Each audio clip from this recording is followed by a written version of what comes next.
नमस्कार साथियों, स्वागत है आप सभी का teaching Manish Kumar YouTube channel पर। साथियों, आज जो आपकी क्लास होने वाली है वो वाइगोत्स्की के ऊपर होने वाली है। ऐसे समझिएगा कि आज की क्लास में आपके वाइगोत्स्की से जो आपके मनोवैज्ञानिक है उस टॉपिक से एक भी प्रश्न नहीं छूटेगा।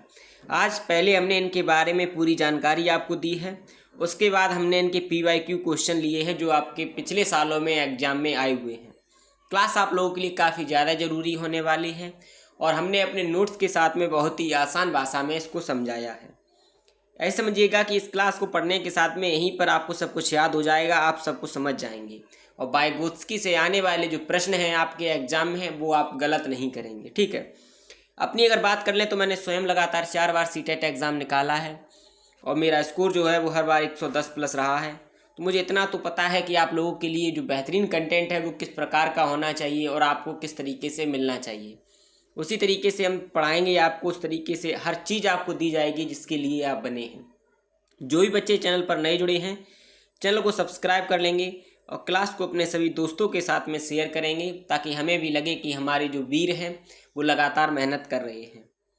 आगे अगर बात करें क्लास की तो उससे पहले हम आपको एक इम्पोर्टेंट जानकारी और दे दें कि अब डेली आपके 20 PYQ क्वेश्चंस की एक क्लास होगी जो आपके एग्ज़ाम तक चलेगी और जिसमें खास तौर पर जो आपके क्वेश्चन होंगे वो आपके पेडागॉजी के होंगे। किसके होंगे? वो क्वेश्चन आपके पेडागॉजी के होंगे, जिसमें आपके समझिएगा कि लगभग 75 नंबर की जो पेडागॉजी आती है वो हम पूरी की पूरी गलत करके आते हैं।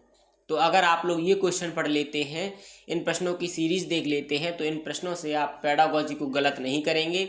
इसमें हर कंटेंट पेडागॉजी का कराया जाएगा आपको और हर वो चीज़ कराई जाएगी जो आपके लिए ज़रूरी है, चाहे आप पेपर फर्स्ट दे रहे हो या आप पेपर सेकंड दे रहे हो। तो इन क्लासों को देखने के लिए चैनल को सब्सक्राइब करेंगे और क्लास को सभी दोस्तों के साथ में ज़रूर शेयर करेंगे। चलिएगा तो शुरुआत करते हैं, वाइगोत्स्की के बारे में जानते हैं। वाइगोत्स्की कौन थे और इनकी चर्चा सीटेट एग्ज़ाम में क्यों होती है। बात करें अगर वाइगोत्स्की साहब की तो वाइगोत्स्की साहब निवासी जो थे वो रूस के थे। आपके एग्ज़ाम में कभी आएगा नहीं तो इसके लिए आप लेकिन मोटी मोटी जानकारी के लिए समझ लीजिएगा। इन्होंने क्या किया था, इन्होंने सामाजिक सांस्कृतिक का सिद्धांत दिया था। कौन सा सिद्धांत दिया, इस चीज़ को आप नोट कर लीजिएगा आगे।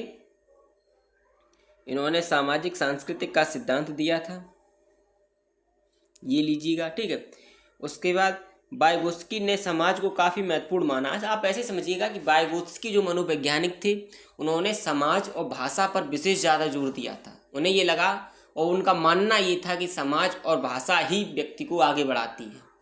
तो अगर कहीं आपको प्रश्न में भाषा या समाज से ऊपर कोई भी जानकारी मिलती है तो हम वाइगोत्स्की पर ही सीधा टिक मारेंगे। इसके बारे में हमने आपको आगे बता भी दिया है। ठीक है, तो क्या है कि उन्होंने सामाजिक सांस्कृतिक सिद्धांत दिया और वाइगोत्स्की साहब ने समाज को काफ़ी ज़्यादा महत्वपूर्ण माना है।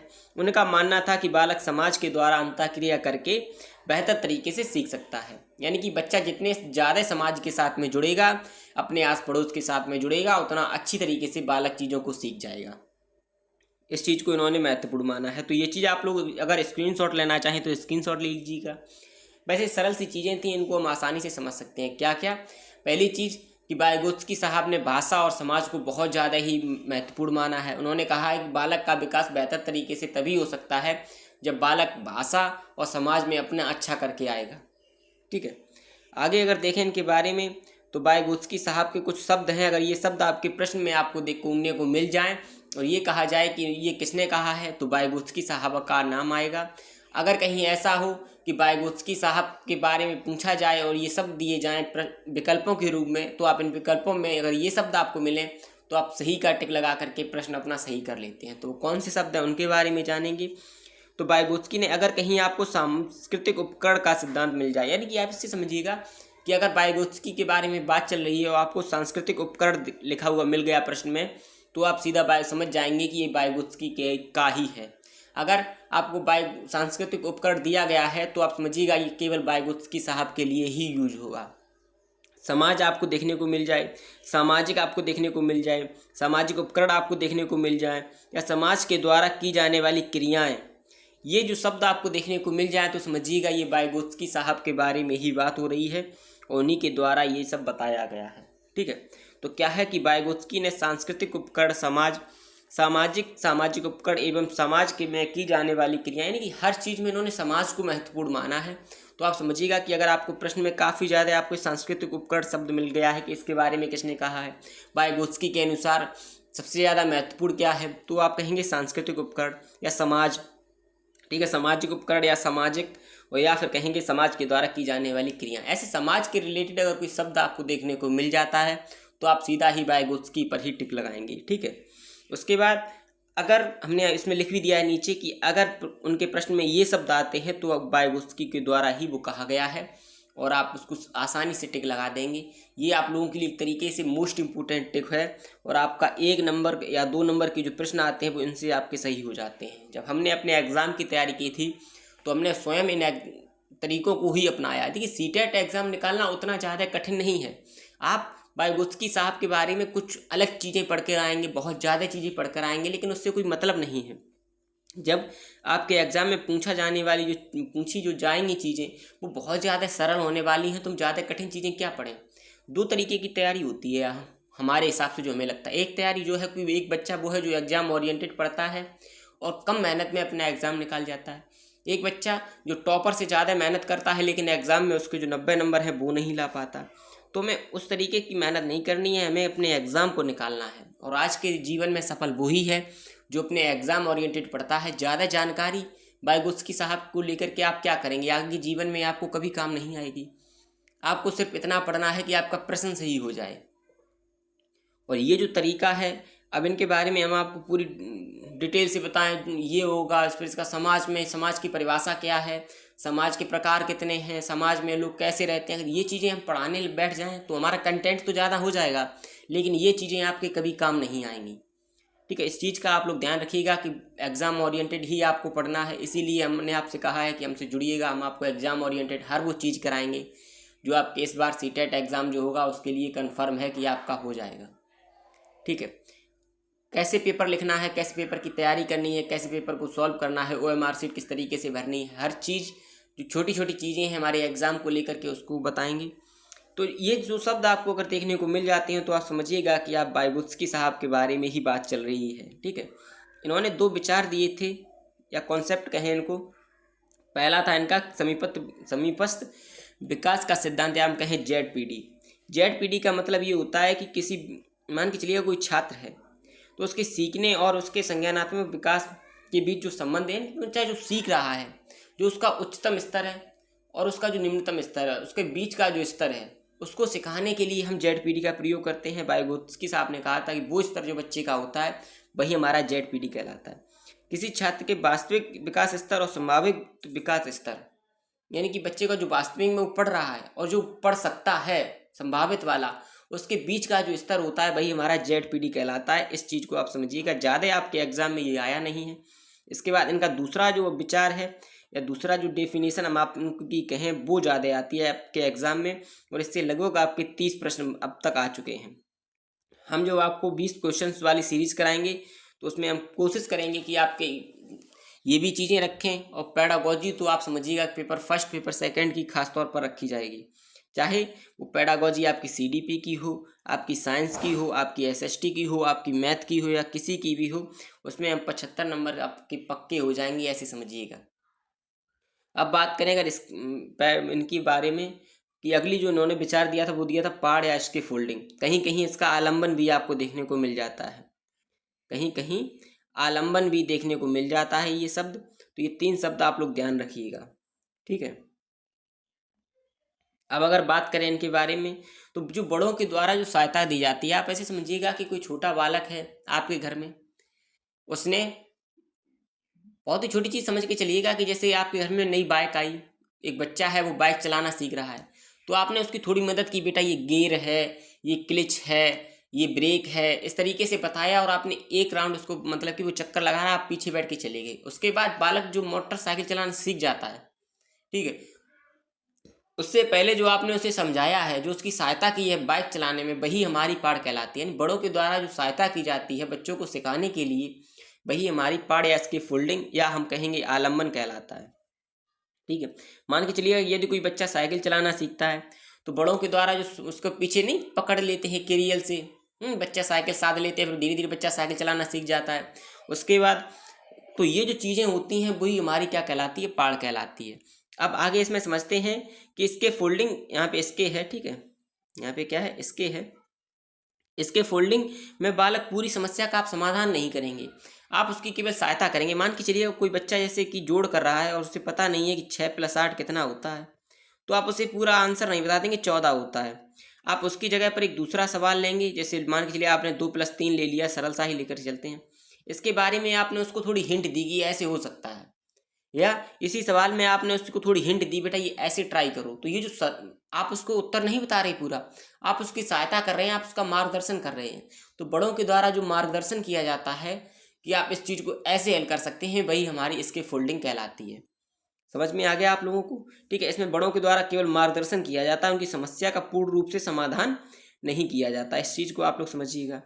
अब लिव वाइगोत्स्की के लिए हमने छोटा सा शब्द लिखा है कि वाइगोत्स्की अगर आपके एग्जाम में पूछा जाए और ये कहा जाए कि इन्होंने पहले भाषा के बारे में बताया है, विचार के बारे में बताया है, तो आप कहेंगे इन्होंने पहले भाषा के बारे में बताया, उसके बाद विचार के बारे में बताया है। और वहीं बात करें अगर प्याजे साहब की, कि प्याजे साहब ने क्या कहा था, तो प्याजे साहब ने कहा था कि पहले विचार, ठीक है, पहले विचार और फिर भाषा, फिर भाषा, यानी कि इन दोनों लोगों में विपरीत था। अब इसको याद कैसे करेंगे, तो प्याज का अचार से विचार आप याद कर लेंगे, ठीक है, और वाइगोत्स्की से बाय से भाषा याद कर लेंगे, ठीक है। तो वाइगोत्स्की ने भाषा को काफ़ी ज़्यादा महत्वपूर्ण माना है और प्याजे ने विचार को काफ़ी ज़्यादा महत्वपूर्ण माना है। अब इनके कुछ प्रश्न कर लेते हैं। ये प्रश्न जो हैं वो हम कहेंगे कि आपसे कि लगातार आपके एग्जाम में आए हुए प्रश्न हैं, पिछले सालों में जितने आपके सीटेट एग्जाम हुए हैं उनमें से आए हुए प्रश्न हैं ये। तो इससे आपका वाइगोत्स्की के बारे में कवर हो जाएगा। उसके बाद जो हम आपके लिए जो 2020 सीरीज़ लेकर के आ रहे हैं उससे आपका कवर हो जाएगा, यानी कि कवर आपका हम इससे करवा देंगे आपको। 2020 जो सीरीज़ आपकी आ रही है, आप ऐसे समझिएगा कि ये सीरीज़ आप लोगों के लिए सीटेट इतिहास में बहुत ज़्यादा इंपॉर्टेंट होने वाली है। जो भी बच्चा प्रैक्टिस के लिए ये सीरीज़ देख लेगा, अब मान के चलिएगा कि आपके एग्ज़ाम में लगभग 20, ठीक है, +30 और +12 हम लेकर के चलते हैं उधर, तो 42, 20, 62 दिन, यानी कि 60 दिन हैं आपके पास लगभग। यहाँ पे 10 भी मान लीजिए, ठीक, आपके पास 60 दिन हैं। अब इन 60 दिनों में अगर हम डेली 20 क्वेश्चन करते हैं तो 1200 क्वेश्चन हमारे कवर हो जाएंगे, यानी लगभग मान के चलिएगा कि 12, यानी कि आप समझिएगा 8 प्रैक्टिस सेट आप लोग यहाँ से कवर कर लेंगे। तो ये चीज़ें हैं आपकी अच्छी तरीके से कवर हो जाएंगी। इसमें हम मैथ के भी रखेंगे क्वेश्चंस, कुछ साइंस के भी रखेंगे और एसएसटी के भी कुछ क्वेश्चंस रखेंगे, यानी कि हर तरीके से आपके एग्ज़ाम में ये आपके लिए ज़रूरी होंगे। जुड़े रहिएगा जरूर। जिन भी बच्चों ने अभी तक चैनल को सब्सक्राइब नहीं किया है, चैनल को सब्सक्राइब कर लो। आप समझिएगा कि आपके एग्ज़ाम में इससे बेहतरीन क्लासें आपको मुश्किल ही है कहीं देखने को मिले। हम अपना पूरा ज्ञान आपको इसमें दे रहे हैं, हर चीज़ आपको बता रहे हैं ताकि आपको पेड क्लासों का कंटेंट फ्री में मिल जाए। देखिए आप क्या करते हैं कि काफ़ी ज़्यादा बच्चे जो होते हैं कि यार इनके पास थोड़ा कंटेंट है, उनके पास चलते हैं, उनके पास ज़्यादा कंटेंट है। हम भी आपको इतना ज़्यादा कंटेंट दे दें कि आप कहें कि अरे भाषा के बारे में हम आपको बहुत कुछ बता दें, लेकिन उससे आपके एग्ज़ाम में ज़्यादा आएगा नहीं। हम आपको वही पढ़ाएंगे जो आपके पेपर में आएगा, ठीक है। आगे देखते हैं लिव वाइगोत्स्की के बारे में। तो लिव वाइगोत्स्की का मानना था कि विकास, अब ये प्रश्न है आपका कि लिव वाइगोत्स्की का मानना था विकास। अब इसके आगे प्रश्न जो ऑप्शन है उसको पढ़ेंगे कि सीधे परिपक्वता के परिणाम से होता है, सीधे सामाजिक संपर्क से होता है, आनुवांशिक प्रोग्रामिंग का खुलासा है, या प्रकृति में असंत है। देखिएगा अगर कहीं सीधे परिपक्वता से होता है, विकास जो होता है वो बचपन से नहीं होता, सीधे परिपक्व होंगे तभी से होगा, तो ऐसा नहीं है, इसे काटेंगे हम। आनुवांशिक प्रोग्रामिंग है कि केवल आनुवांशिकता पर ही निर्भर करता है, समाज से कोई मतलब नहीं। और हमने आपसे कहा था कि वाइगोत्स्की का मतलब समाज या भाषा ही है। अगर वाइगोत्स्की का प्रश्न है उसमें समाज और भाषा के बारे में बताया गया है तो वही आपका सही होगा, तो ये भी आपका गलत हो जाएगा। प्रकृति वाला भी आपका गलत हो जाएगा। तो हमने कहा था कि समाज सामाजिक या उसके बारे में कोई भी चीज़ ऐसी देखने को मिल जाए आपके एग्जाम में तो वही विकल्प आप सही मारेंगे और विकल्प आपका 100% सही होगा। तो ये जो विकल्प है वो आपका उत्तर जो हो जाएगा वो आपका दूसरा हो जाएगा। समझ में आ गया आप लोगों को? तो ये समझिएगा कि वाइगोत्स्की के बारे में आप जो आपसे चीज़ें पूछी जाती हैं वो इतनी कठिन नहीं होती हैं, ज़्यादा सरल ही चीज़ें पूछी जाती हैं, ठीक है। आगे पढ़ते हैं कि वाइगोत्स्की के अनुसार बच्चों को सीखने में सक्षम बनाने के लिए इनमें से कौन सा कारक महत्वपूर्ण है, यानी बच्चे जो सीखेंगे वो किस तरीके से अच्छे तरीके से सीख सकते हैं। पुरस्कार के माध्यम से, कि बच्चे को ज़्यादा से ज़्यादा पुरस्कार दो तो बच्चा अच्छी तरीके से सीख सकता है। देखिएगा, कोई भी अगर आप क्लास लेते हैं, अगर आपको बार बार पुरस्कार देना पड़ता है तो वो आपके लिए ज़रूरी नहीं है। कभी कभी हमें ये लगता है कि बच्चे को टॉफ़ी दे दी तो बच्चा वो अच्छी चीज़ तरीके से पढ़ेगा, और बार बार अगर हम उसे टॉफ़ी देंगे तो बच्चा उस चीज़ को नहीं पढ़ पाएगा, चॉकलेट देंगे तो बच्चा नहीं पढ़ेगा। ठीक है, तो ये चीज़ गलत। सज़ा, ये आपके नेगेटिव शब्द भी लिख लीजिएगा इसको, कि अगर आपको ये एग्जाम में मिल जाए, सज़ा है, पुरस्कार है बार बार, तो आप समझिएगा इन दोनों को आप लोग को काटना है। नेगेटिव पॉजिटिव वर्ड भी हम आपको बता देंगे। उसके बाद व्याख्या, व्याख्या के माध्यम से भी जरूरी। देखिए, व्याख्या का मतलब ऐसा होता है कि जो आपका बड़ा होता है, यानी शिक्षक हो गया या जो मार्गदर्शक आपका होता है, वो आपको समझाएगा लेकिन आप केवल उसको सुनेंगे, तो ये भी आपके लिए नहीं होगा। संवाद में आप भी सक्रिय हैं, जो दूसरा व्यक्ति है वो भी सक्रिय है, तो इसके माध्यम से बच्चा जो है वो अच्छी तरीके से चीज़ों को सीख सकता है। तो जिसका उत्तर हो जाएगा वो हो जाएगा संवाद। ठीक है, इसका उत्तर जो हो जाएगा वो कौन सा हो जाएगा, इसका उत्तर हो जाएगा आपका संवाद। आगे अगर बढ़ें, आगे इनके बारे में पढ़ते हैं क्या है। अगला प्रश्न है कि निम्नलिखित में से किस मनोवैज्ञानिक ने प्रतिपादन किया कि अंतःक्रिया में बच्चों के भाषिक विकास को महत्वपूर्ण माना है, यानी बच्चे अंतःक्रिया में भाषा के विकास में महत्वपूर्ण योगदान रखते हैं, इस तरीके का प्रश्न है। इसमें हमने कहा था समाज और भाषा से अगर आपको किसी भी तरीके का कोई प्रश्न मिल जाए तो आप बगैर आंख मीच करके आप की मारिएगा, आपका सही उत्तर हो जाएगा। कुछ भी इसमें सोचने की आपको ज़रूरत नहीं है। एक तो आपका समय बचेगा, ये समय आप आगे कठिन प्रश्नों में लगा सकते हैं, और दूसरा आपका प्रश्न भी सही होगा। वाइगोत्स्की के अनुसार डैश डैश डैश का संज्ञानात्मक विकास में महत्वपूर्ण योगदान है। अच्छा बताइएगा, वाइगोत्स्की के अनुसार किसका महत्वपूर्ण योगदान है? अनुबंधन का है? नहीं। पुनर्वलन का है? नहीं। स्कीमा का है? स्कीमा के बारे में आपके जीन प्यारी जी ने बताया था, एक मानसिक क्रिया होती है, ठीक है, इसका नहीं है। हमने आपसे क्या कहा, सांस्कृतिक उपकरण, सांस्कृतिक परिवेश, यानी कि समाज। परिवेश का मतलब क्या होता है? समाज। ठीक है, परिवेश का मतलब एक तरीके से हम समाज समझ सकते हैं कि नहीं समझ सकते हैं? परिवेश का मतलब हम समाज समझ सकते हैं, तो यही हमारा उत्तर हो जाएगा। कुछ समझने की जरूरत ही नहीं थी इसमें। तो इस तरीके के प्रश्न आपके एग्जाम में आते हैं। ये प्रश्न आपके आए हुए हैं, ऐसा नहीं सरल आप प्रश्न आपको करा रहे हैं, ये प्रश्न आपके एग्जाम में आए हुए प्रश्न हैं।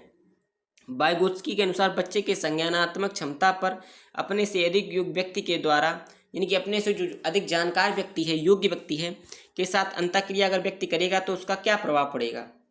इनका प्रश्न का कहना है कि जैसे कोई बच्चा है वो अपने से योग्य व्यक्ति के साथ जब अंतःक्रिया करता है, संवाद करता है, तो उससे उस बच्चे के साथ में क्या प्रभाव पड़ेगा? कोई प्रभाव नहीं पड़ेगा। ऐसा कैसे है? हम शिक्षक से बात करते हैं, अपने बड़े से, किसी जानकार से बात करते हैं तो हमें कुछ तो मिलता है, ये तो गलत हो जाएगा। ठीक है, नकारात्मक, यानी कि बड़ों से बात करेंगे तो हमें नकारात्मक प्रभाव मिलेगा, ऐसा कैसे होगा? ये भी गलत हो जाएगा। घटती है, यानी कि जो योग्यता है वो आपकी घट जाएगी, ऐसा भी नहीं होगा। तो ये सुसादित करती है। क्या करती है? ये आपकी सुसादित करती है, यानी योग्यता को बढ़ावा करती है। आपकी जो कमजोरियां हैं उसमें ये सुधार करती है। वाइगोत्स्की के अनुसार पढ़ते हैं क्या है, सीखना व्यवहार में से मापा जा सकने वाला बदलाव है, यानी सीखने को व्यवहार में माप सकते हैं। सीखने को सामाजिक परिवेश से अलग होकर नहीं देखा जा सकता। सीखना सकारात्मक और नकारात्मक पुनर्बलन पर आधारित है।